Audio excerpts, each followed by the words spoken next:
Katika kuhakikisha kuwa utendaji wa mifuko ya hifadhi ya jamii unachangia unakuwa na tija, serikali itaendelea kusimamia kwa karibu mifuko ya hifadhi ya jamii.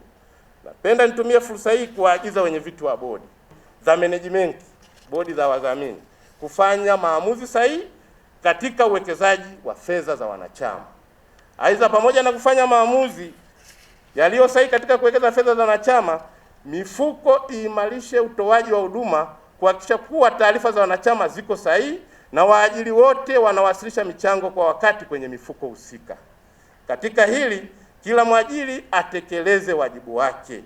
Itasaidia kuwaondolea usumbufu wanachama wakati wanapohitaji kulipwa mafao yao au fidia wanapoumia wakiwa wanatekeleza majukumu yao ya kazi. Leo hii tunaongelea deni la serikali lilisababishwa na waajiri kutokupeleka michango.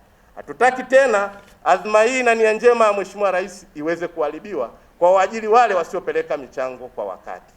Ndugu waalikwa, mabibi na mabwana, katika kupanua wigo wa kinga ya jamii kwa wananchi waliojiajiri katika sekta isiyo rasmi, serikali imeanza kuweka juhudi ya kuhakikisha kuwa wananchi wote wenye uwezo wa kuchangia wanafikiwa ili kufaidi na mafao yanayotolewa ikiwemo matibabu. Hadi kufikia mwezi Desemba 2025, uandikishaji wa wanachama katika skimu ya waliojiajiri kupitia mfuko wa NSSF imefikia jumla ya wanachama 509,000 kutoka katika makundi ya wakulima, wafugaji, wavuvi, wachimbaji wadogo wa madini, mamalishe, babalishe, waendesha bajaji na bodaboda. Lengo ni kufikia wananchi wapatao 5,530,259 ifikapo mwezi Juni 2031. Ndugu waalikwa, kutokana na umuhimu wa sekta hii, naagiza management ya mfuko wa taifa wa hifadhi ya jamii NSSF isimamie kikamilifu kuongeza idadi ya wanachama katika kundi hili ambalo inahusisha Watanzania walio wengi. Hivyo leo nitazindua rasmi skimu ya wananchi waliojiajiri katika sekta isiyo rasmi, ikiwa ni hatua muhimu ya kuanza mikakati ya kuhamasisha wananchi kujiunga ili kunufaika na huduma za kinga ya jamii.